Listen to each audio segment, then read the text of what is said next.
Hello and welcome to the great Huyte North, your destination for the iciest cold takes from the frozen wastelands of the north. I'm your host, Charles Constantine, and with me is NP. Say hello, NP. Yep. How's it going this day? Really great. Just been watching Lord of the Rings. I've been cooking Indian food, hanging out with the hippie girl. Yeah, I'm way better cooking Indian food than any Indian I've ever seen. Way better than Indian restaurants. I made a dal that will knock your socks off. That's so funny because I've said that before too. Like I made some butter chicken. I'm like, man, I can make some good butter chicken, and this is better than anything I've ever eaten at a Indian restaurant. Not to say like it's still good at Indian. I like food. Yeah. I once said that. I was at a fire or something, and there was an Indian guy there, and he's getting so he was getting so mad about it. I'm like, man, I'm just really good at making butter chicken. Like I don't need an Indian restaurant. And he was just losing it on me. He's like, no, like you're not that good. You take some talent. I'm like, well, I just got a recipe online and I spiced it up a bit. Guess I'm just born different. Delicious. Yeah, that's a great troll. That's a great way to troll them. We do have the recipes, though. That's a fact. And you know, the funny thing about that too is I wasn't even trying to troll. I wasn't like trying to be rude. It was just he happened to be sitting there, and I was just that's just what it is. Sorry, man. Yep. I made some butter chicken and it tasted good. Yep. Well, what's on the menu today? Well, I think staying in the theme that we've been discussing here with varying aspects of this hyper reality or hyper world and how this sort of changes our relation to different modes of operation and you know what a particular activity might mean in any given situation. I was looking at this this TikTok, and I'll post a link in the description if you guys want to take a look at it. But basically, this is a guy filming himself making some pottery. He's making a bowl, really high level stuff. He's going through all the steps in the filming process. Looks really cool, and then he gets to the end, and he goes to pick up the finished bowl and just blows apart. Done. All that work. It's probably hours and hours of work into this ornate bowl, and just destroyed.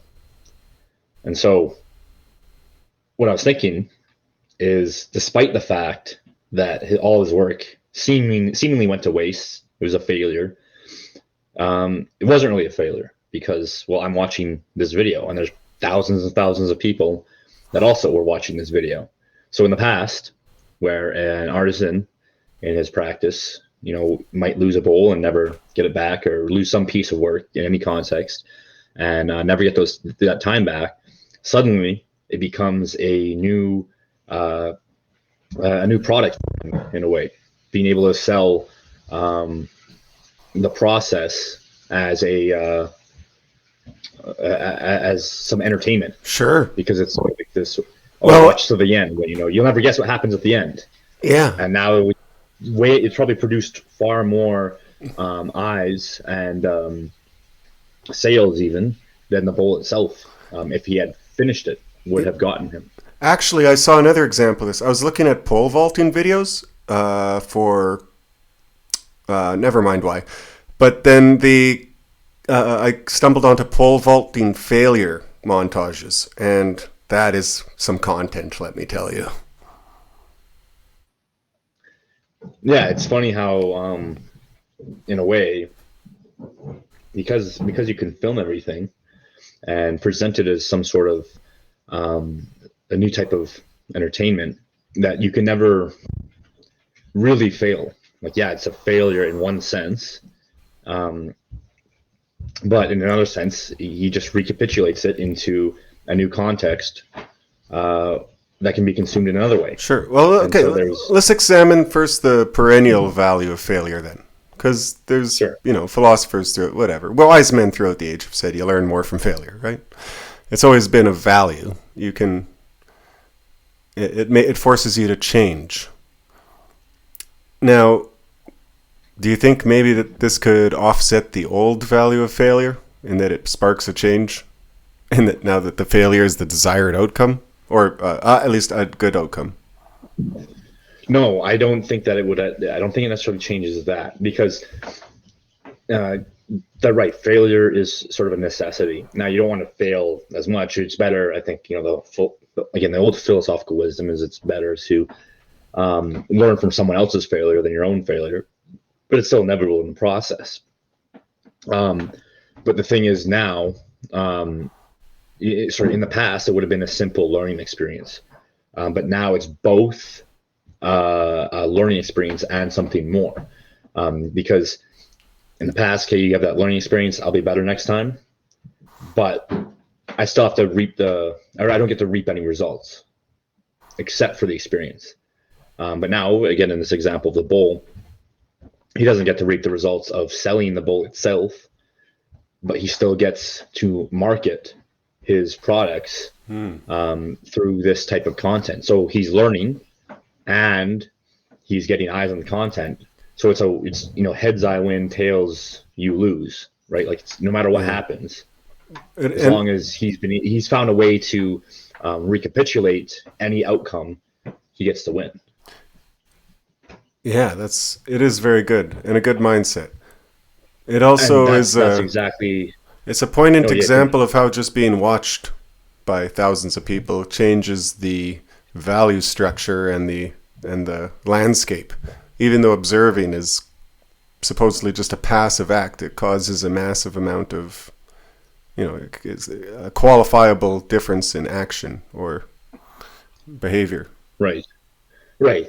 Just like what we were talking about with Baudrillard when we examined his work, simulacrum and simulation. And I think the important takeaway from this is we shouldn't shirk technological advancements. And we say this in the show all the time, but this is just another example of a way that you need to be strategizing so that you can take on these new modes of engagement with the world that these technologies provide you, where you can minimize the negative effects from failure in this example. And if you're intelligent enough and flexible enough, you can take a sort of heads I win, tails you lose approach to any sort of situation you come across, if you're savvy enough about it. Great point. Has anyone made a bad AI art gimmick account yet? Haven't seen that, no. That seems there's your 10,000 follower Twitter account idea for the week. That'd probably do numbers, yeah. It just made me think of that. Yeah. Well, that's a good anecdote, and I enjoyed the original video too. It was quite hilarious watching that bowl break apart. Yeah. All right. Well, you shared me another video with me here. What this is, we'll post a link as always in the comments, or in the whatever. It's a native guy, and he's basically reiterating what we've been saying, although he comes at it from a completely different direction, being, say, well, he's an Amerindian, and he's kind of got WEF priors, but he comes to the same sort of conclusion we did, in that every school is a residential school now. Yeah, well, he's understanding, at least in his own way, that nothing has really changed since the residential schools, only except for the fact that they've been expanded to everyone. And again, like you said, he has these sort of WEF, like conservatard priors that are built into his message. So he's kind of going with it's just restricting your freedoms and you're all, we're all sheep and blah, blah, blah. But that's besides the point, because at the core of the issue is the fact that every school works now in some way or another to install not your own people's understanding of themselves, but this sort of the globalized, homogenized, worldly identity. Do you know what we're going to Which is do really later no in this identity. episode, Charles? We're going to go Huh? over Dimes' article here, and we're going to do an Yeah. ethnography of Canada ourselves. So we're going to start doing the real meat and potatoes work to counter this this globalized schooling. Yeah, and I think it's good for this indigenous guy who um, is making a connection in that way, as opposed to often what we see, the grievance monger way, where like, oh, look at how bad things used to be for us, and we need to constantly bring forth this issue over and over again, and we're never gonna, like, it's constant war of reconciliation. Whereas he's saying, well, hold on a second, now all of us are being impacted, but in the same way. We as natives lost our culture through the sort of liberalizing, you could say, school systems that wanted to conform these people to the generalized standards, so you could all fit into this, liberal economic model. Uh, and now everyone has to fit into that model. So it's got to completely wipe the cultural priors in this blank slate, your tabula rasa approach to things. And so he's hitting nail on the head there, and he's coming at it from that indigenous perspective, which I think is positive, because I think these people need to recognize that no, they're not going to get their identity back just by bashing white people. If indigenous people actually manage to articulate their struggle with liberalism properly and in a non-anti-white way, I'm exceptionally interested to hear it because they went through it first. Or Yeah, arguably or debatably, but like their experience in North America, they're the first ones to get very Americanized. Like, yeah, and I think that is a key point, is that first person perspective. If you're able to articulate it clearly, is a good warning sign, saying, "Hey, look firsthand, and not just again in this, colonizers are destroying me, and we want reparations." And more so, if this process continues, you'll all end up in the same place, and getting that first-hand account of how that happens, and first-hand side effects from that perspective, becomes very important. And if they can articulate that better, and I'm sure there are some out there that do have the capacity to articulate it, that becomes very valuable in building our own safeguards against further homogenization, globalized homogenization. You're, liberalizing people into these identityless cogs. now that we've addressed the main point, I want to deal with two side points, which is one, his nativeness, and two, his WF priors. Sometimes when you share something like this, sympathetic from another race or whatever, and people come at you like the Imperium, and you've just been consorting with a Xenos or doing some other form of heresy against the Emperor. Fuck off. Pardon my language. Look at the context. Okay. And secondly, quit trying to get me to advocate genocide against them on public spaces or anything like that. I don't want that, then I'm not going to do it. And you're a piece of shit for proposing that as a solution. Two, the WEF priors. I did a little poll just out of curiosity, because this often we get kind of annoyed with these overly reactionary types, and they're coming at it from a dumb way, or their metaphors aren't quite right, even if their instincts are pretty good. Like, I never dislike them that much because their instincts I find very good. They just often articulate stuff in the dumbest possible way, or tend to want a storybook villain instead of examining the systems behind things. But so I made a poll. I said, choose the one. A, everyone is anti-liberal, but they got there by hack and slash WEF paranoia. Or B, everyone is liberal, but they got there by logically extrapolating airtight first principles. And I'm somewhat happy to report that 80% or 79% chose A. That you know, it's better that it doesn't so much matter how you get to our conclusions as long as you get there. Yeah, I think that both of those are good points because in the first place, again, there's that vulgar like racial hatred that doesn't do anyone any good. What do you get out of that? What do you think? Like you're just sitting there attacking people for no reason, really. Like you're frustrated with the state of things, and so you're just gonna like there's no reason. It's just silly. And then the second point, yeah, like you can't expect everyone to get to the proper conclusions through like just rationally picking their way through every logical argument until they end up in the right spot. Like that's the whole point.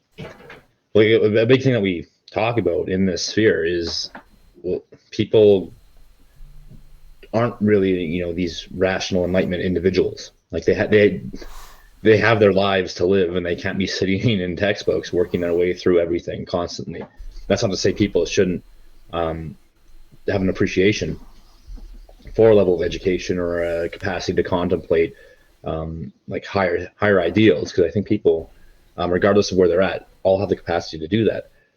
But the notion that everyone's going to be on board because they work their way through logical problems to get have everything in line A, B, and C. That's just just unrealistic. So Okay, you have to give people the benefit of the doubt in their process, right? so on a similar note, did you see the Chinese guy who was had SJW priors who is coming around to being like this anti-white hatred's out of control? I saw that video going around. I've never watched it, but I took a look at it. Positive to see. It had some of the most egregious examples of anti-white rhetoric that I've seen since my early days in this thing. Like I quit consuming that altogether, right? Like I have no interest in just going. I don't like watching like the black violence videos either. I don't care. Like I get it, and I know what the SJWs think. I get it. Like it's disgusting. Yeah, you get the message. You hang up. So it was the first I'd seen of that in a long time, and it was maybe a nice reminder. But yeah, the kid was very standard run of the mill point. Nothing we need to reiterate here. Simply that, hey, good on you, Chinese guy. I wish you were in China, but other than that, I appreciate your support for against the genocidal rhetoric going on against us. yeah. Well, I think it's something that Parrot has talked about. We talked. I mean, this is months and months ago. But one of his articles advocating for white identity was saying being pro-white is good for everyone because, like, again, the random racial hatred on any account is not good for anyone. It's just as bad to be a non-white that just has this mindless resentment against white people as it is to be the reverse. So it's good to see these people that are dropping that mindless hatred and seeing through that, and they're better off for it. I'm taking this as a small and unindicative point of one of my predictions last week, which was that SJW stuff is going to go the way of the dinosaur completely this year, even though I think we've been seeing it fade for some time now. Well, just to add to your prediction and give you some more clout, I don't know, did you see that Velma show going around? What's that? Oh, can't believe. So it's I guess this that Mindy, what's her name? The Indian chick, Mindy Kaling. No. She's It was made after 2012. I haven't heard of it. Like, no. So, because this is a new thing this year. Mindy Kaling's that Indian chick that's like a comedian. She was in The Office, stuff like that. Oh, okay. She's behind this new. It's Scooby Doo, but it's not Scooby Doo. It's Velma, and there's not like they've just like redesigned all the characters. So She's playing Velma, and Velma's like this brown now, is Well, Indian now. that's not Velma then, but whatever. Okay. Daphne is the Asian. Shaggy is now like a black dude, and then there's no Scooby Doo. Fred's still the white guy. Scooby Doo should be a pit bull.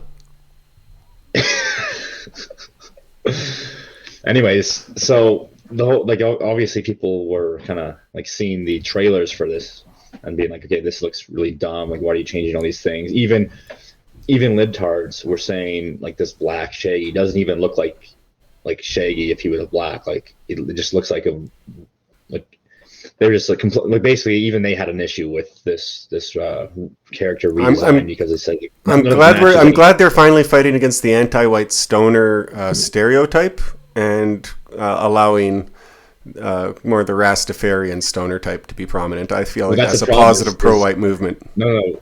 Yeah, that's the funny thing is that was their complaint is like they're like this black Shaggy doesn't even look like he's like a Rastafarian. Like he just looks like a normal dude. So anyways, not all black people smoke weed, liberals.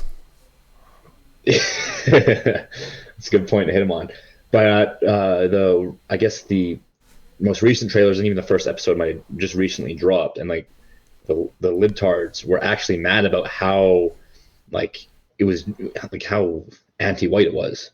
Like they were in the comments at some of these clips going, okay, you like just mindlessly attacking Fred, like because Fred's the white guy. They're like, you're just mindlessly attacking this character and like making fun of him. That's like basically what the show is. Like this humor is just making fun of someone for their racial and class characteristics. Because one of the scenes was, I don't know, there's some murder happened, so it's like a adult version of Scooby-Doo. They're solving a mystery. They're in court, and Velma's defending Fred. The Indian girl is defending Fred, the white guy, and everyone's saying, "Oh, well, this is this privilege, blah blah blah." So he obviously committed the murder, and then she goes and she says something along the lines of, "Actually, this guy is so dumb and privileged, and he's never had to do anything in his life for himself. He can't even conceive of a motive to kill someone because he's so childish." And then I don't know if anyone can hear me blinking like the guy in the blinking meme, but just imagine me making that face. And then she's like, okay, we'll prove it. Make him eat his own food, whatever, or something like that. So his butler brings a steak in front of him at the table in court, and like, oh, he literally can't figure out how to cut a steak to eat it. And then he's like him crying for his mommy to come help him. Okay. And then like the whole courtroom starts laughing at him, and then the judge is like, "Oh, okay, he clearly is too dumb and innocent and privileged." Now do inventing the wheel. And like it was like there is no subtlety here at all. And then the comments were from actual libtard just saying like, this isn't funny. This isn't like you can't. They're like, this is incredibly egregious and going way over the top. And there's no reason you should be attacking a character like this. And they're like, this is like one of them literally said this is some of the worst racism I've ever seen. And you click, it's like BLM account. Like it was blowing my mind. So back into your point about people dropping that stuff, I think it's become so egregious that it's does not have the popularity. I wish I have a personal anecdote. I can't share any of the details, unfortunately. Suffice it to say that one of the bigger shit libs I had adjacent to my life got a big conversion by being attacked on the basis of race by an Indian friend or something. I'm not sure. Whatever. I'm going to assume Indian. And like almost overnight conversion. Like she just hadn't been attacked on the basis of her race yet. Now she sees. Yeah, and I think that trend will continue because even I've had friends in that situation where it's not quite as explicit, but they see it where they say, "Oh, that guy at my company, he got a promotion, and all my managers are Indian guys, and the guy that got the promotion is also an Indian, and somehow I'm with all the other white guys not getting any promotions." And even though we have seniority, even though our sales are higher, or whatever the case may be. Oh, And I worked at these sorts of things are just. I worked at a restaurant one time with an Indian manager. They would short staff the lunch shift and cut hours, and like even you'd come in early or you'd come in on time, and they'd say, "Oh, you actually don't start until 10:30 because there's not enough people in the restaurant," or like illegal stuff like that, right? Well, yeah. I worked at this branch for 3 days, and then I had enough and I left. This was even before I was based. So, but anyway. I found out the supper shift is packed with Indian guys, most of who stand around the whole night, and it's almost it's like that no-show work thing in Sopranos. I would need 4 no-shows at your construction site. Yeah, good stuff. Yeah, no, it's becoming impossible to avoid. So I think the trend continues, and a lot of these larger trends are not really in our control, but we can keep giving the people, or at least putting some notions out there so people have a better understanding of what's going on, at least. Oh, right? All about back to what we were saying about just can't control the wave, but you can figure out how to surf the wave. Absolutely. I actually am going to be putting together a bit of a strategy analysis on that and some new findings in the next few weeks, I hope. All right. Yeah, well, we'll watch the space. It might happen, it might not, but I got some ideas that way. Sounds good. Yeah, our reading of McLuhan, I don't know if people have noticed, and if you're following me on Telegram or whatever, you might have noticed I had a slow motion mental breakdown because I read too much McLuhan and Baudrillard. So thanks for that, Charles. Wow. You just got to be stronger mentally. That's not my problem. No, it's my mental strength that led me there. I couldn't have got that, 700-pound rock over my head, intellectually speaking, if I wasn't mentally strong enough. And then I'm just straining under it. No one's there to help. No one's joining the Mechanicus. Everyone just thinks I've lost my mind. Yeah. Anyway, it's fine. I'm getting better. Well, I mean, your Telegram account is literally NP has lost his mind. So. Oh, I forgot. What do you complain about? I might have accidentally manifested that reality. Yeah. Whoops. Yeah. Okay. Mea culpa. Let's see. Well, we've got some more amazing content like this coming up as soon as I go look at our list. No, we're going down to Dimes' article. Yeah, Dimes' article. Yeah. Right? Yeah. So you wanted to talk about this. I think the main one was the transmogrifying the paradox of Canadian nationalism. Yes. Well, okay. I think these essays, he's got 3 on there so far. This is Dimes' Vanguardist magazine, and so far it's terrific. Mm-hmm. For some reason, my attention only got drawn to it in the last couple of weeks here. But I'm very impressed by it, and I think all the articles would be worth an analysis of their own. But I think Dimes himself is kind of well, maybe we'll come back to some of that. But for the moment, one of the things he puts forward in that article is sort of some basic anthropology stuff. What constitutes a people? How do you define a nation? And you can do this on a sort of material list-like basis. Almost like if you're being diagnosed for a mental disease. You have to fill out the checklist. Do you have negative thoughts 3 times? Anyway, there's a checklist of items, and you have to be able to fill it out basically to consider yourself a distinct ethnicity. Yeah, he's drawing that list from, I believe, Albion Seed, and this is from David Hackett Fisher. I think that's where he's getting this particular approach to defining an ethnic group from. Yeah. So I thought it would be fun to do a hot seat where we fill that out for Canada, of course. Let my page. Yeah, and I think just to put it all in context, because this article, a lot of it exemplifies what we've been talking about on the show about Canadian identity.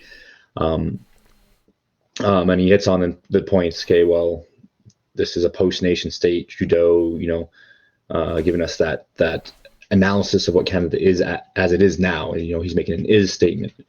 And, what do we do, It's not about who were we and who are we going to be or what we ought to be. It's about people correctly, or at least prime minister seemingly correctly identifying that we are sort of like this nation without an identity, which I think in the really broad terms that the mainstream speaks. Yes, that's correct. But the whole point is that he's pointing us, or Dimes is pointing us into where do we go to find the underlying essence of that heritage Canadian identity, and he's drawing on a lot of things here in these what were they, 24 characteristics to define a folk. Seems to give us a good starting point. Yeah. Okay, well, there's a few ways we could do this. I was trying to figure it out. On one point, I thought maybe I'd get you to rate each one of these ways and say whether we have it, or like whether we're mature in it, or whether we're just like budding in it, or whether we don't have it at all. You could rate that like 1 to 10. But then I was thinking, no, these are all worth we could actually say how Canada is distinct in these ways, where valid. In the end, I don't have a good conclusion. Let's just go down the list and talk about it. Hit them, and then we'll give it a rating. We'll give it a little bit of a description. So how about we jump into it? The first one is speechways. Okay, well, we've talked about this distinctly on the show. We have a uniquely Canadian accent that's derived quite a bit from the land. We've talked about clenched jaw and the cold and talking a little more shallow, this sort of thing. So I'm going to say there's a Canadian accent, and if you're listening to my voice right now, then you know that is true. Yeah, we know this instantly. And the idea that people, that like Canadians don't have an accent is something that only Canadians think to themselves. I didn't know until we started this podcast. Yeah, exactly. That was my thing too. Marcus was flabbergasted at my accent. He's commented on it a couple times now, which makes me proud. Yeah, like I think a lot of Canadians, it's like, oh, I watched, you watch your Canadian media where they kind of do the exaggeration of the about and all that, but they don't think that manifests in real life. But just because you don't hear the exaggeration of your accent in a day-to-day life doesn't mean it's there. And we obviously know Newfies. Everyone knows they have a strong accent. Mm-hmm. And we know that the French Canadians have they have two accents, one in French and one in English. Yeah, and they're both different from the the home country France accents, and they're also different. But there's again something unique in that English speaking but French accent too. So all of this is there, and then like vocabulary, syntax, grammar, all expressions. We have expressions. What? Yeah, different expressions. We have a kind of weird combination of like British spellings and American spellings of things back and forth. Like we'll use like them.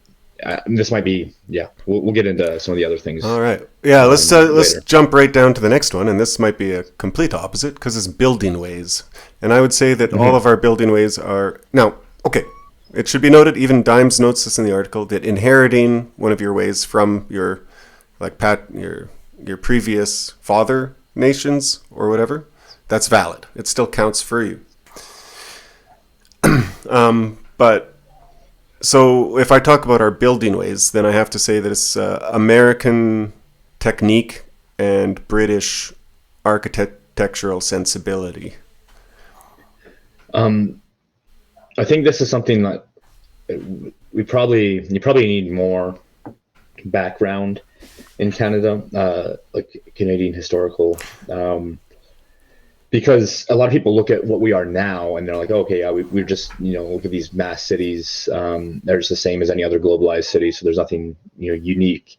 Go to Old Montreal. There was actually a very, at least from when I'm reading through various Canadian histories, is that the construction of our buildings in the old cities and the original foundation of the cities, even like the Parliament buildings, Winnipeg Parliament building, as well as our legislators, they all had a distinctly British style to them, but also some modifications for practicality in the Canadian context. So there is something unique about that. Yes. On top of this, it's been a while since I've read about prairie architecture, but there is a distinct prairie architecture that a lot of people aren't really wise to, and you might not see it firsthand. I think Moose Jaw is the classical city to go to witness that. Mm-hmm. Well, it's a beautiful little town, by the way. Yeah.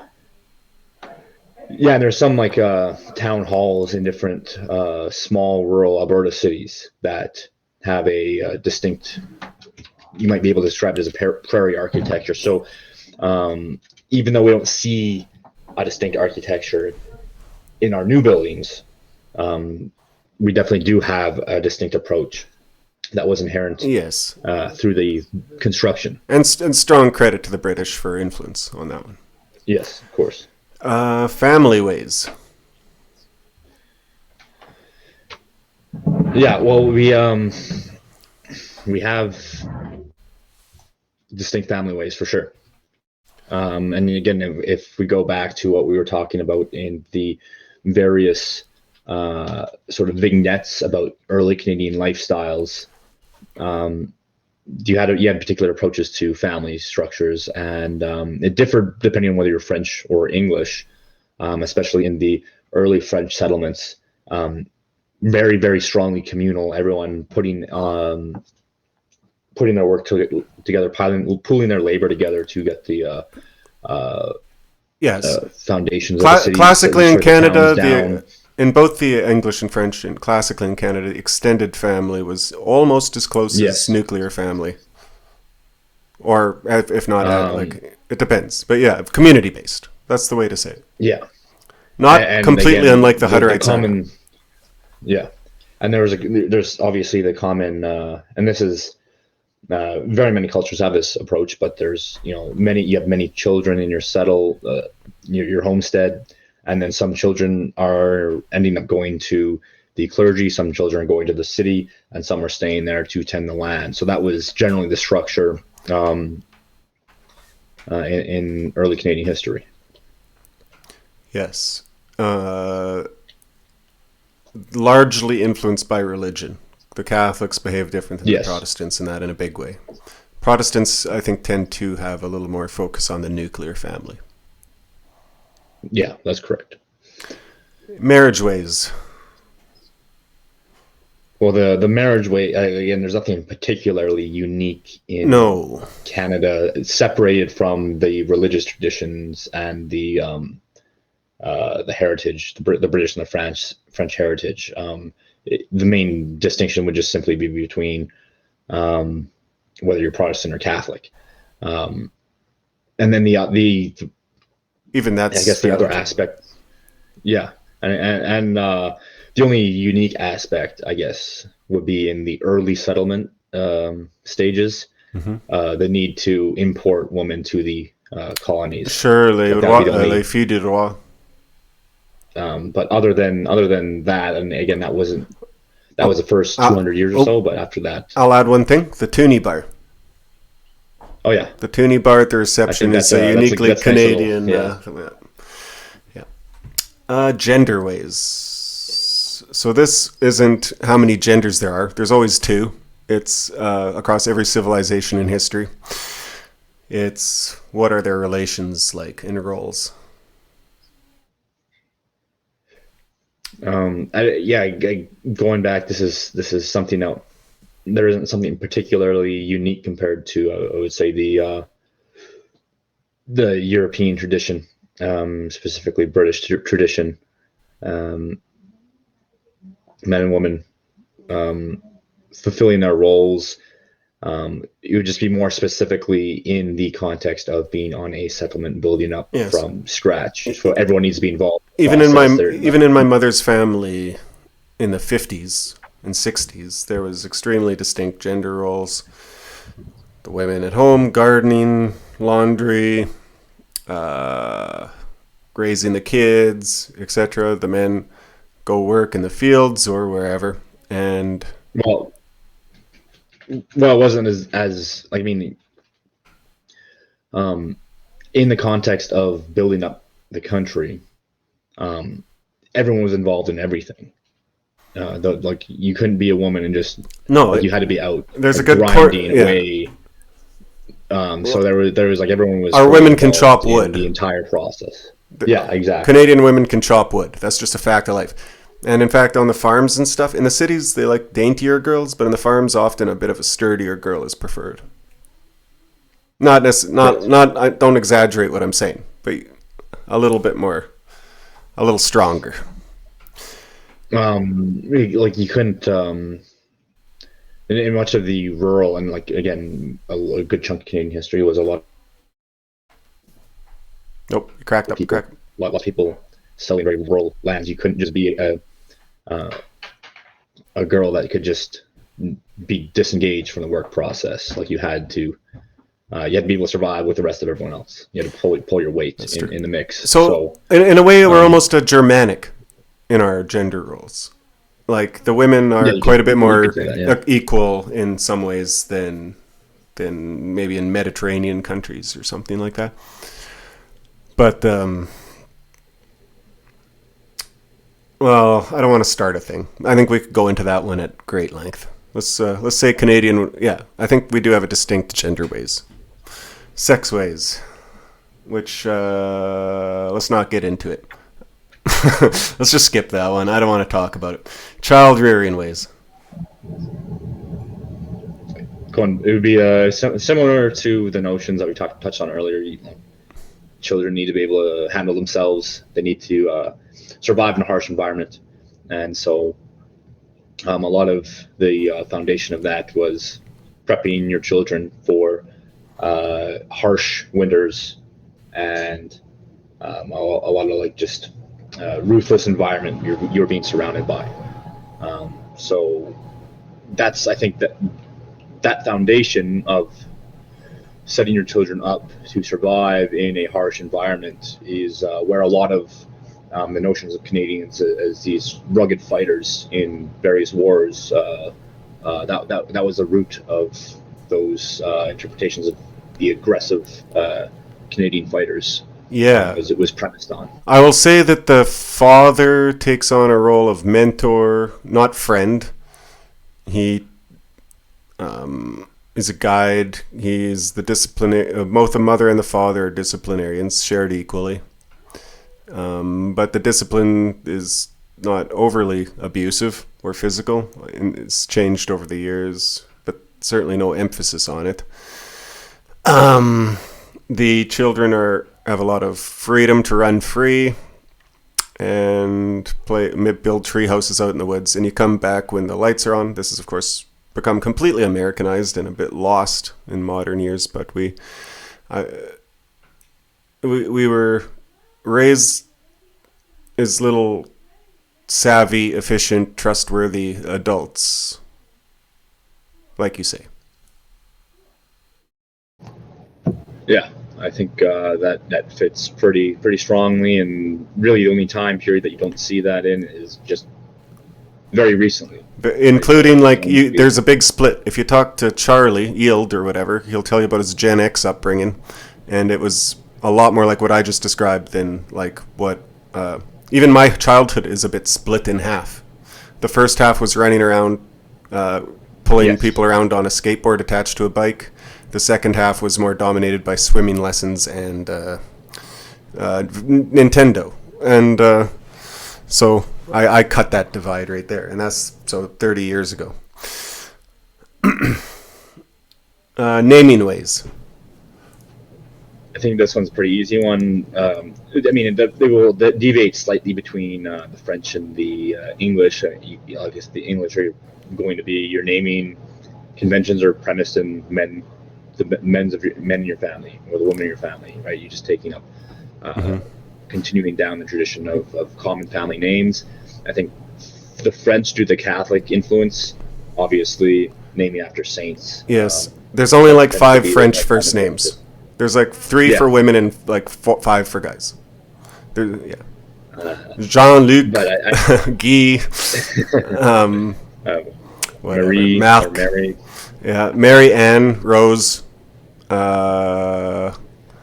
What else is there? There's others, but there's a lot of Mariannes and Anne Maries and stuff like that. Yeah, and again, you really only see deviation in the last even 20 years. Really, is when we see all these like, oh, I'm just going to find the most unique name for my kids. But again, that's not a product of Canada. There's another thing in that the last name. We always talk about our old ethnicities. Oh, I'm a quarter Icelandic. I'm half Polish or whatever. And so your last name is really a marker of that in Canada. Oh, you're a McGee. Right. Yeah. Yeah. You Mick. Whatever. Well, okay. So ageways, which is attitudes towards age, experience of aging, and age relationships. I think, to me, we kind of touched on that with child rearing. Again, you're just expected to be able to handle yourself in harsh environments, and yeah, you're aiming to be competent in many areas, and that's the goal as you age. And then, as you stated before, the relationship, like lots of mentorship from the old to young as they age. There's sort of a tradition in the Canadian prairies that old people stay in the way far longer than they ought to. And that's not just recent, that's almost perennial. You have the old 80-year-old farmer who just will not quit, and you wish he would because you're afraid he's going to like fall off the combine and die. That was one of my ancestors. Like just got, retired from farming, and then he came back and just our old guys do not quit. Yeah. That's just, I guess I won't be able to either. I guess that's why I'm doing it now. I'm taking my retirement now, and I'm going to keep working when I'm old. Okay. Death ways. Oh, the jokes write themselves here. We've reinstated Asastupa, government-mandated suicide, but no, that is so against the actual Canadian tradition that it boggles the mind. And again, I think tying, it's so antithetical towards the tradition that assisted suicide, because the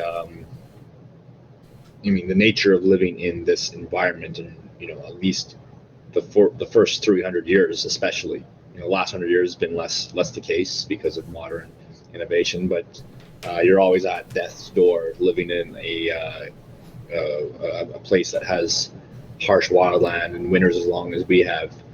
So you kind of have to have a good relationship with death, where there's no necessarily big fear over it. This is funny. We were just in the group chat today, for whatever reason. I made an analogy saying, I brought up cucumber sandwiches at funerals. I don't know if this is a Canadian thing or not, but at a funeral you always have little cucumber egg salad sandwiches and coffee. Yeah, that was the first time I heard of that, but I can imagine that might be a small town. My girl agreed with me. It might be a Saskatchewan thing for all I know. There's always a little coffee after. There's also, I think, at least from what I understand, like the Scottish and the Irish history, especially the wake with regards. I'm not sure the Scottish have wakes. Do the Scottish have wakes? Maybe it's the I think it's just Irish. I don't know. I'm pretty sure. Whatever the case is, I just know this because I just draw the connection because one of my uncles who passed away a few years back had Scottish ancestry and really wanted to have a wake. But I guess that kind of melds together in the new context of Canada. But regardless, that seems to have persisted, where there's this notion of the capacity to celebrate after death and not be stuck in pure mourning the whole time. Yeah, we don't mourn very long, actually. Even as much as we've homogenized to the rest of the world, I think we are not ones to mourn. We tend to move on very quickly. Even death, Canadians notably treated death a bit more blasé than most other people. Australians too, actually, in the First and Second World Wars. I think it just goes back to what we're saying. Yeah. With you live in a harsh environment. You can't really, just be constantly losing yourself just because of, being at death's door. It's antithetical. Religious ways is the next one, and it's extremely complicated. Yeah, I would say you would look at you just say you got your Protestantism and you got your Catholicism interacting based on the ethnic groups of the French and the British. There's obviously an influx of some of that more American morality that we as we mentioned in the George Grant episode on philosophy of the mass age, like that obviously has played a role.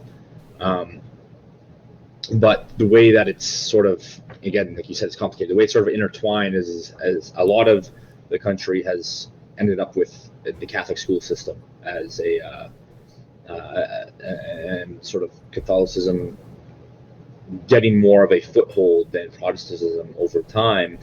In France, obviously, that was the case. In the prairies, that's very strongly the case. Now, what that actually amounted to, we've already addressed that with some of the stuff we talked about with George Grant.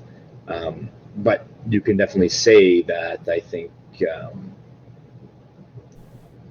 the way that those two have interacted has ended up. Yeah, it's really shaped our culture. It shaped the culture, and Catholicism isn't just isolated to France anymore, as a lot of people still think. No. Obviously, the complications come in when you have like liberal immorality in the mix, Yes. and liberal democracy being a sort of state. For instance, in my town in Saskatchewan, the Catholic school system and the public school system, I'd say the Catholic school system is roughly like a third of all students. They wouldn't all be Catholic either, but yeah, it's clearly a major influence. We're not okay. Then we're not distinct there. We adopt that one from our British and French ancestors. But for magic ways, we are distinct, and I can speak to this. Yes. I can speak to this. I was gonna have a lot on this too. Yeah. It ties into the previous one too, because our notions of magic are spiritualist and heretical, often. When my grandpa was around, and he's told me this story. You didn't have to go far. Most of the people in their barns or whatever, they liked messing around with Ouija boards, spiritualism, tarot cards, everything like this. We have pagan beliefs regarding spirits in the woods or spirits of the dead. We practice curses like an old Polish witch. All this stuff exists under the surface. Nobody writes about it. It's never on the CBC, where a lot of our culture is properly actually shown. None of that ends up on the CBC. It's completely on the outskirts, and nobody talks about it. The other thing to add into this too is you could say the way the Native American beliefs come into the mix too in this. Oh yeah, part and parcel. Those haven't been isolated just to the Native American population, because we see these notions of the Wendigo, the Skinwalkers, Will o' the Wisp, or whatever. What's lurking around in the unknown forest. Yes. As Canada is today, largely uninhabited, and there's always this notion that's been present since the beginning of something lurking out there, and it's not just a fear of the natives, right? It's more than that, and the fear that the natives had of the spirits of the land justified. got adopted. Yes.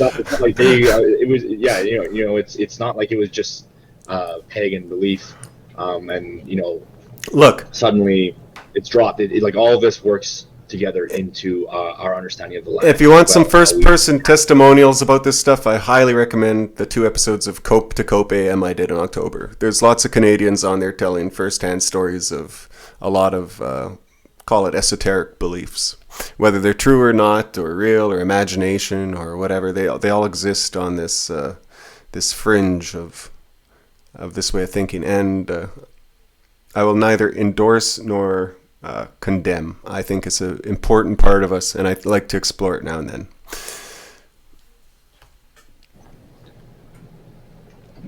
Yeah, yeah, we can't discount it. I've been doing a bit of. Oh, never mind. I won't get into it. I won't get into it. I don't want to get in trouble. I don't want you to burn me at a stake. You're a good Catholic. Learning ways. Uh, Learning ways is, again, we talked about this already. Well, you're prepping. A lot of the early Canada was prepping for survival and maintenance and construction of the land. Mm-hmm. We obviously picked up that sort of Protestant school system that we mentioned with George Grant in that text, where we've sort of liberalized in that sense, and then like sort of taken on a combination of the British and the American approaches to being pragmatic and you know, one notable instance is Laurier's handling of the French school situation. Uh-huh. It's a bit of a dry story, but it's foundational to his prime minister, and he was very statesmanlike in handling, I think, a very difficult and divisive issue. Go Google that one yourselves. It's the French schools issue. And obviously, we picked up the very strong desire to have a population that is literate. Oh yeah, that's an aspect of that is just the modern liberal system in general. I think it's beyond that, Charles. Though I think this predates that even. I think we've always been a bunch of poet farmers. I think the poet part of the poet farmer is as important to our cultural description as anything. Especially, I come from a bit of an Icelandic community where that's doubly so. So I might be biased that way. All right, let's do the next three all as one because they'll be pretty easy to hit at the same time. There's food ways, dress ways, and sport ways.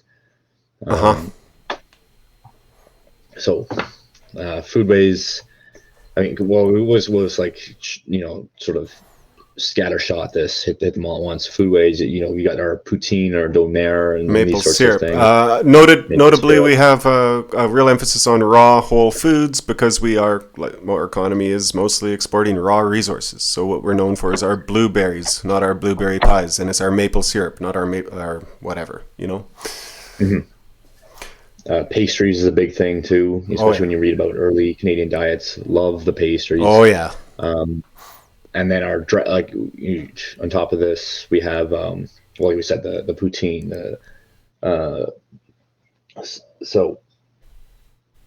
and burgers.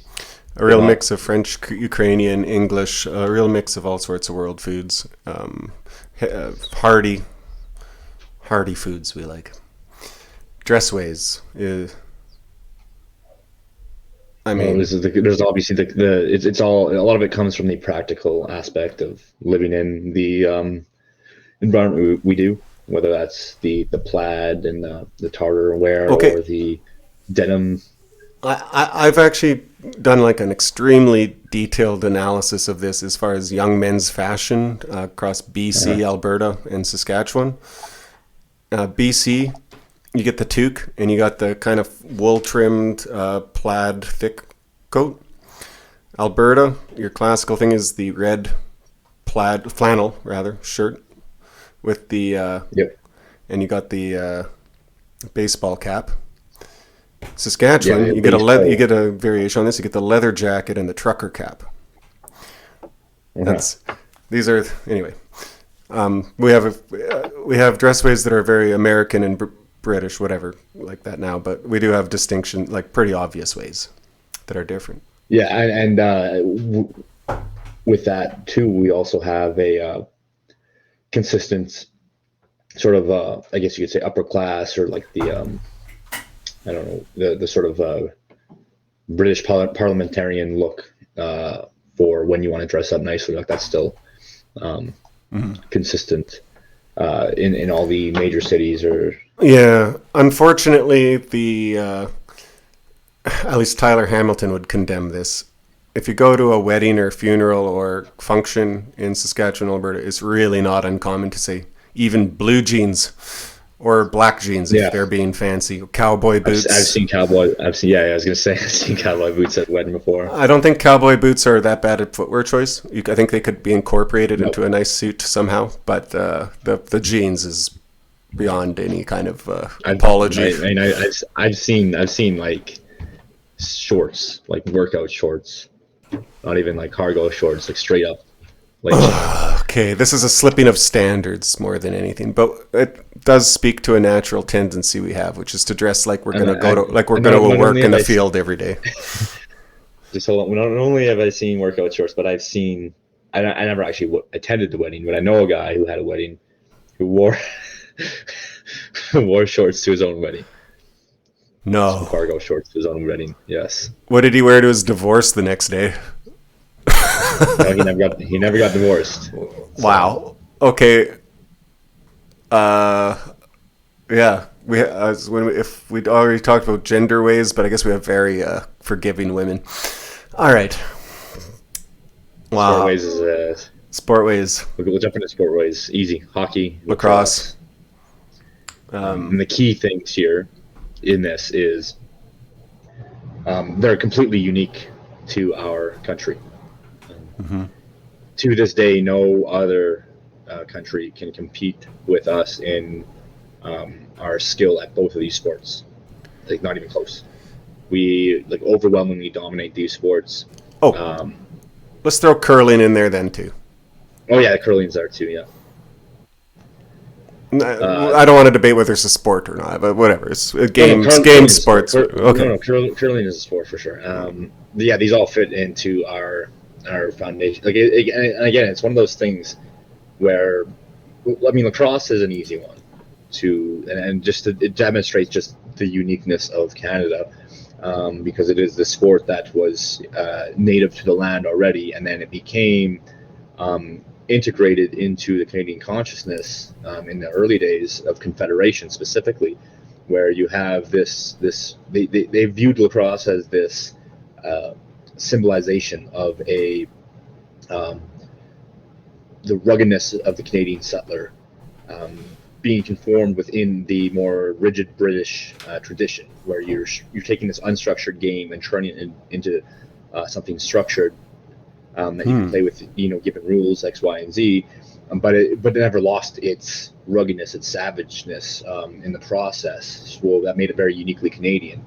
And then on the other hand, you have hockey, which is an entirely new game that literally redefined your movement pattern and requires learning a whole different motion just to act, just to be on the ice, and then obviously that's rooted into our construction as a people to some extent, where you can't really disconnect hockey from Canada, and lacrosse it's not as a phenomenon internationally, but both of these things, and even curling, we seem to just, no matter, despite how a smaller population is, relatively speaking, we have no one that can compete with us in these zones. Mm-hmm. Obviously there's challenges here and there, but consistently for 150 years, it's been pretty much us. Even it's funny, it's one of those reverse situations I know of lacrosse leagues in the States that try to cultivate, and obviously field lacrosse in the States is much bigger than it is in Canada because of our winter is so much longer, so we can't play outside as much.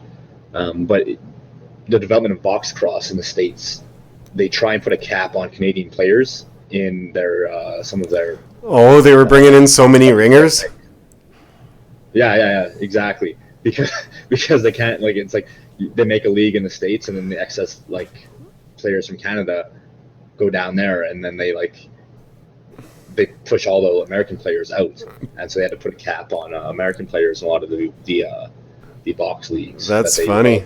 Putting an ethnic cap on your sports league is actually something I approve of, but it makes it. It's funny. It could be a branch of a joke. We don't got to bother making right here. Yeah. Let's move on. Workways. Work ethics and work experience, attitudes to work, and the nature of work. Protestant, Calvinist work ethic, work for work's sake, work hard, work to get it done, work for the future, get ahead, stay ahead. Well, work because you have to, like you're surviving. Yes, and there's the survival aspect in the early days, but then in the unification of Canada, trying to bring this confederation together, there's this sort of, for example, any of the projects, whether it's a railroad or a highway to connect coast to coast, again, it's not just work for work's sake, but it's work because, well, we have this massive project, and there's only, the only way we can make this happen is if we just grind it out. We have thousands and thousands of kilometers of open space that we have to bind together, and the only way you can do that is by grinding. Yes. Until that's done. Charles, I could actually talk about this topic for like 3 hours. I'm going to just work it into to whenever it comes up in episodes, so I won't hit it too hard here. Let's just move on. Rankways. The rules by which rank is assigned, the roles which rank entails, and the relations between different ranks. Well, we have a very flat hierarchy, even by British standards. Yeah. Yeah, and some of the other texts that we talked about, where we have people that are aspiring elite, especially in our early days. People that want to prove themselves in Canada so that they can get recognition to go. Whether they wanted to be officials in India or back in Britain, but generally speaking, the average Canadian was not so much interested in what those guys were doing. They just want a connection to their local guy. And so, yeah, you're right, more flattened in that context. Okay, the next couple are very tricky. Okay, all four are actually very tricky. So we're going to gloss them. I know, like, Guy, if you're still listening, anybody who writes like Substack articles and you need a topic, or if you want to write for the Vanguard and submit to Dimes, I'm sure he'd take a look at it. Maybe consider trying to fill these in. So we got social ways, order ways, power ways, and freedom ways. Social ways are conventional patterns of migration, settlement, association, and affiliation. I've got one for that. Yeah. Because it's interesting, and when you look at the early settlement of Canada, so the first settlements were obviously the French ones, and they were all premised on all of our patterns of migration are geographically related, right? By necessity. So it was like, what did the technology of the time give you access to on the land? Right. How much did we have cleared? Did the railroad go by? That's where. Sorry. Sorry. No, I mistook you. Carry on. So in the French aspect, they had a claim to the St. Lawrence, and then they were settling based on trying to get access to the beaver furs for the trade originally. Yes. So it was a linear migration pattern where they were trying to go deeper and deeper from the St. Lawrence as they cleared out the beaver pelts. But then that linearity could be cut off. So as soon as you're cut off from the St. Lawrence, you've got too deep into the wilderness in those early days, well, then you're screwed. So it was big settlements on the St. Lawrence, and that worked their way out, but it was in a straight line. The British, who ended up having to be capitalizing on the Hudson's Bay. So the Hudson's Bay Company was a big aspect of these migration patterns early on, where you have all the forts for the company around the bay in a circular pattern, and then the process of engaging in the trade was not a linear pattern like the French off the St. Lawrence, but it was a circular pattern where you could kind of arc your way out from the bay and then work your way back, and you don't have to penetrate in a single straight line. So originally it was, like I said, geographically based, and what kind of technology Here's another one you had access to. The plots they'd hand out were very long and thin because of access to the river was essential. So they'd make a little So it's short across where it touches the river and then long. And this is there's a French Yeah, word for that. and then as they worked from there, it became okay. Well, um, who had the prime land? Well, the prime land's already been capitalized on, so now working your way deeper and deeper into the country as we grew, and then eventually you end up in the prairies or you end up on the coast on the Pacific coast. Yeah, So and there are sections a mile by a mile, and everything's kind of laid out that way. Not uncommon for a family to just have a quarter section back in the day, which right. yeah, so a quarter mile by a quarter mile. No, sorry, a half mile by a half mile. Anyway, etc. I think we could talk about that forever. Railroad patterns, mail carrier patterns. A lot of towns named after mail carriers. Things like this, radio. Okay, let's move on. Orderways, ideas of order, ordering institutions, forms of disorder, and treatment of the disorderly. We don't like disorder. We're orderly, very orderly.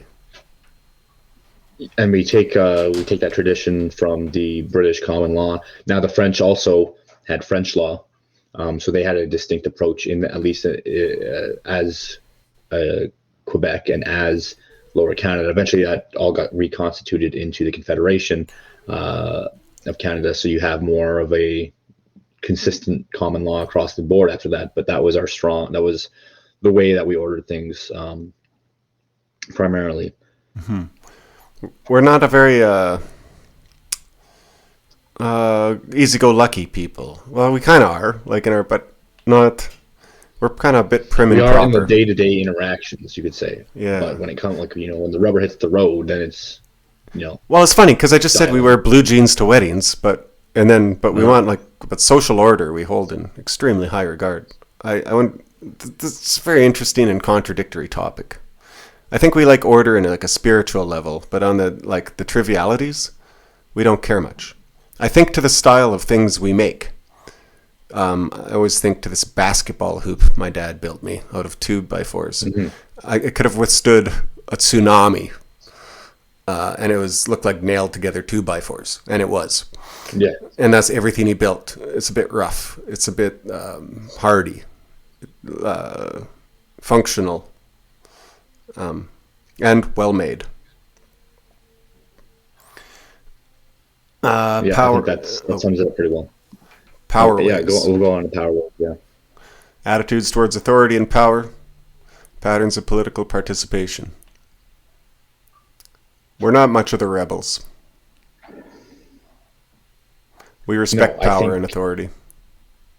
Yep, I think we respect power and authority. And there's different varying levels of this. Like the disconnect of, for example, the prairies from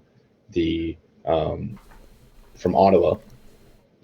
There's a disrespect of that kind of power, and it's been consistent throughout history. Like even in the early days of Confederation, prime ministers like John A. Macdonald, even some of them would only go out west once in their entire lives.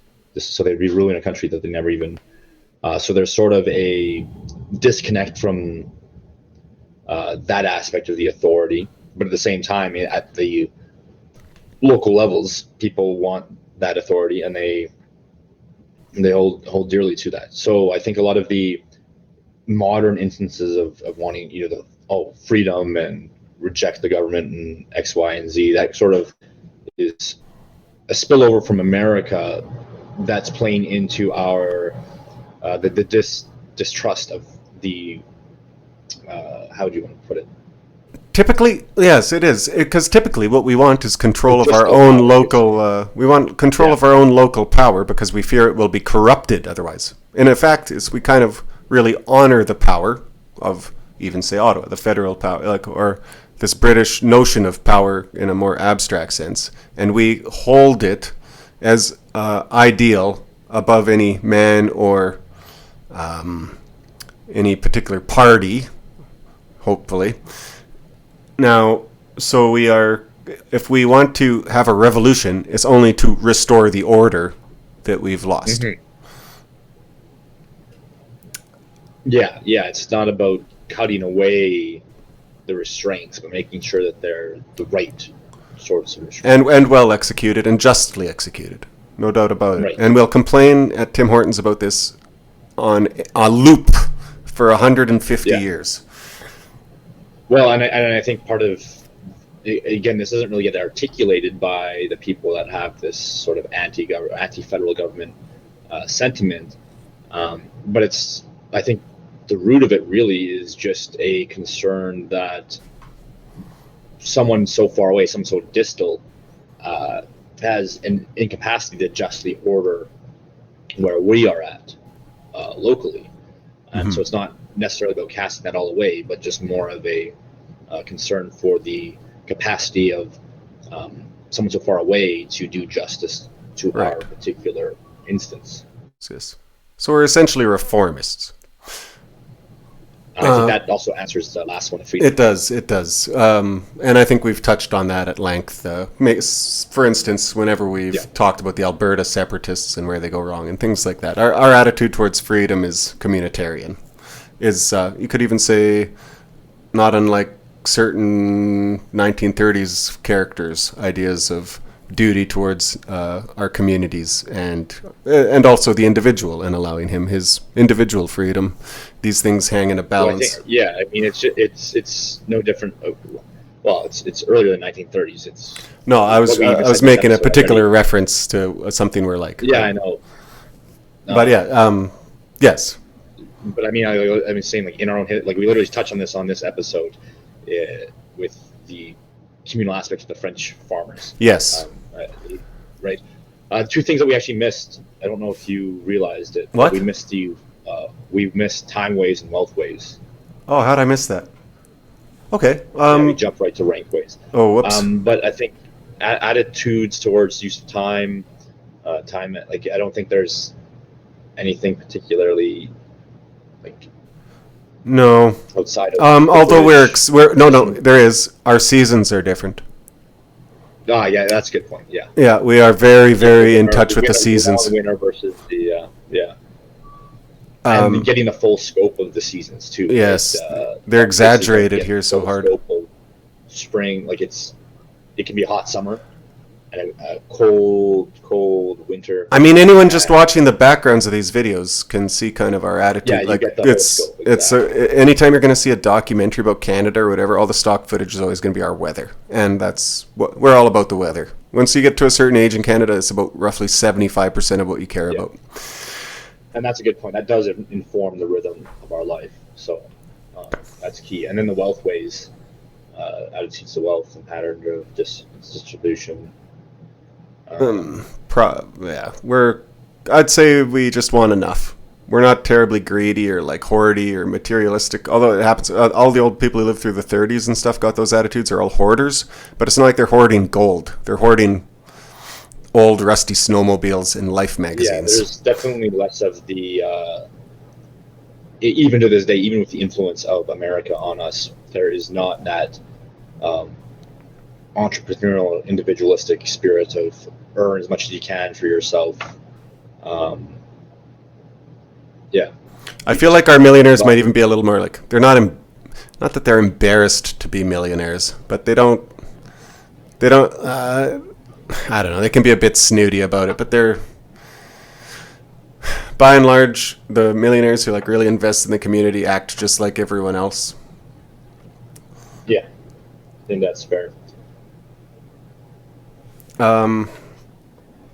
Yeah, okay. Good. Do you know what that covers it? And I think, let me look at the time. I think we should call that an episode as well. Yeah, I think we cleared everything up very nicely. And I think anyone that says there is nothing unique to draw out of Canada is seriously misguided on that point. So you don't know me. You don't know me. Yeah. Catch you outside. Anyway, and the British influence is undeniable too when you actually start breaking it down. Yep. Okay. Right. Yeah. Well, any outro stories? I guess before I was talking about it, just rewatching Lord of the Rings, and I just wanted to point out my one criticism as we do an outro, which is Legolas skateboarding down the stairs. Otherwise, perfect movie.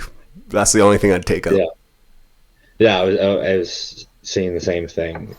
It's really awesome when you're a kid and you don't know better, but those kinds of scenes are, with your adult vision, it's tough to see through the same light. Yeah, it's a bit corny. Fortunately, that's 10 seconds out of 12 hours of film, so whatever. Yeah. Oh, also Arwen. Arwen, I don't care. Go away, Arwen. All the kissing scenes, I go refill my big gulp of bourbon. Go. All right. Well, I'll talk to you next week then, Charles. See ya. Don't forget to like, subscribe, and share with your friends and family, and spread the message. All right, have a good evening. Canadians. Good night. See ya.